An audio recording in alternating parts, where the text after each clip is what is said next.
नमस्कार दोस्तों, जैसा कि आप न्यूज़ चैनल और सोशल मीडिया के जरिए जानते ही होंगे कि आज पूरा नेपाल जो है वो जल रहा है।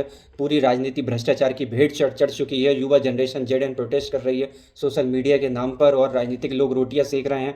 भ्रष्टाचार और परिस्थिति के नाम पर पूरा देश दिवालिया हो चुका है। चीन जैसे पड़ोसी देश निगाह लगाए बैठे हैं कि कब हम इस देश पर कब्जा करें और इस देश पे हम शासन करें और इससे अपना व्यापार बढ़ाएं। आज हम पूरे वीडियो के माध्यम से समझेंगे कि आप अपने देश को कैसे बचा सकते हैं ऐसी स्थिति में जाने से।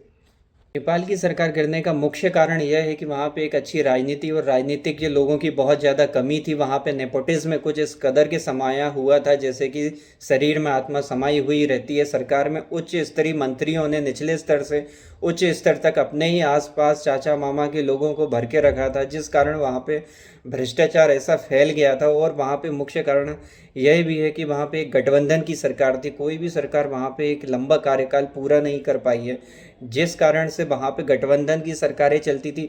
और गठबंधन की सरकारों में आपको तो जानकारी होगी ही कि वहाँ पे हर व्यक्ति को सीएम बनना होता है। कोई भी व्यक्ति जो सीएम बनना है या फिर उसको यही चाहिए कि मैं एक उच्च स्तरीय पद में बैठूं, जिसके लिए वो कुछ ना कुछ रुपए दे के आता है और फिर वो उन्हीं रुपयों को वसूल करने के लिए भ्रष्टाचार करता है। नेपाल की अर्थव्यवस्था इतनी डगमगाई हुई है खराब राजनीति और राजनीतिक के चलते कि वहाँ पे प्रति व्यक्ति आय इतनी कम है, जिसकी वर्ल्ड में अगर हिस्सेदारी या जीडीपी में देखा जाए तो उसका कोई अनुमान ही नहीं है। इतनी ज़्यादा अर्थव्यवस्था वहाँ की डगमगाई हुई है। बेरोजगारी के चलते नेपाल के युवा आज रूस और यूक्रेन जैसे देशों में जाके युद्ध करना पसंद कर रहे हैं, क्योंकि वहाँ पे उन्हें कुछ डॉलर इसके बदले मिलते हैं, जिससे वे भारत में या फिर नेपाल में कन्वर्ट करते हैं तो वो एक बड़ा अमाउंट बनता है, जिससे वो अपनी बेरोजगारी को दूर कर पाते हैं। इतने बेकार हालत हैं कि उन्हें बाहर जाके जॉब करना पड़ रहा है और अपने जान का तो कोई उनका वैल्यू ही नहीं बचा है। दोस्तों, आप तो ये जान ही चुके होंगे कि नेपाल में कितना ज़्यादा जो है वो नेपोटिज्म था।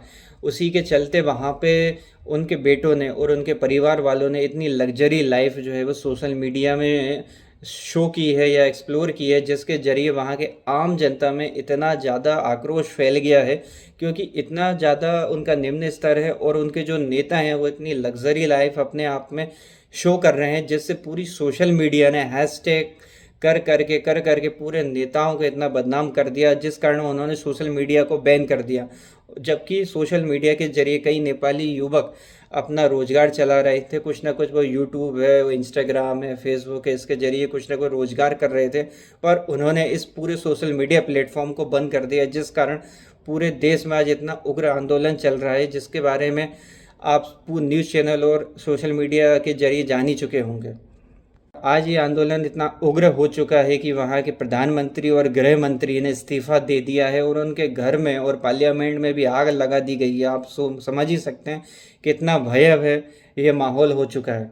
नेपाल में हुए आंदोलन का एक महत्वपूर्ण कारण यह भी है कि वहाँ पे बढ़ती हुई महंगाई, कमज़ोर अर्थव्यवस्था और सोशल मीडिया का इतना बड़ा भारी बैन। जबकि सरकार ने बोला कि इन लोगों ने जो है वो हमने जो टैक्स इनको बताया था वह टैक्स एक सीमित तारीख के अंदर जमा नहीं किया, जिस कारण हमने सारे सोशल मीडिया प्लेटफॉर्म को जो है वो बंद कर दिया। पर एक्चुअल सच्चाई तो कुछ और ही है।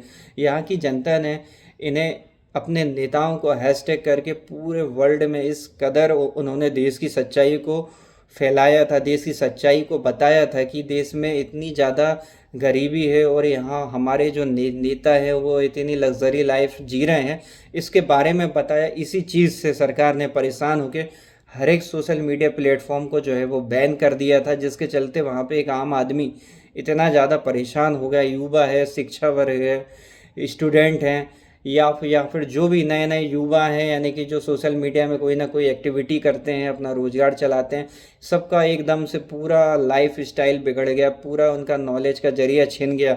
और एक ये भी एक महत्वपूर्ण कारण है सामने आया है कि सोशल मीडिया देख देख के नेपाल की जनता जो है वो एक अलग ही लेवल की लाइफ स्टाइल जो वर्ल्ड में देखती है उसी लाइफ स्टाइल को वो जीना चाहती है। पर यहाँ के राजनीतिक उस लाइफ स्टाइल को पसंद नहीं करते हैं। उन्होंने अपने देश को इतना गरीब बना के रखा है कि वहाँ पे आज कुछ हो ही नहीं पा रहा है। वीडियो अच्छा लगा तो लाइक करें और शेयर करें।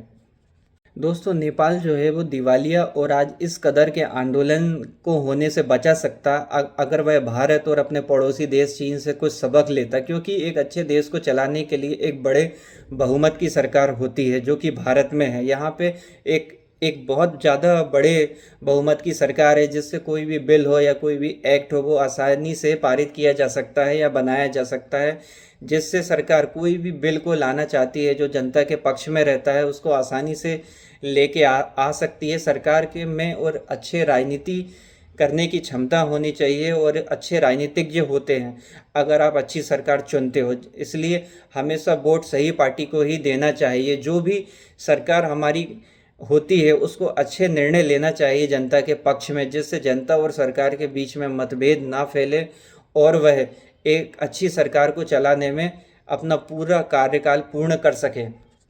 सरकार को जो है वो मुफ्त की रेवड़ियां बांटने वाली सुविधाओं में कमी करनी चाहिए और कर्म को प्रधानता या फिर काम करने पे जोर देना चाहिए। भारत को भी इससे सबक लेना चाहिए और चीन है या फिर सिंगापुर है, जापान है, इन देशों से शिक्षा लेनी चाहिए। और साथ ही साथ नेपाल को जो है वो अपने व्यापार और विदेशी संबंधों को अच्छे और राजनीतिक पकड़ को अच्छा बढ़ावा देना चाहिए, जिससे कि वह एक अच्छा देश बन सके, जिससे देश में इस तरह का दिवालियापन या इस तरीके का विद्रोह ना हो। वीडियो अच्छा लगा हो तो लाइक करें और शेयर करें।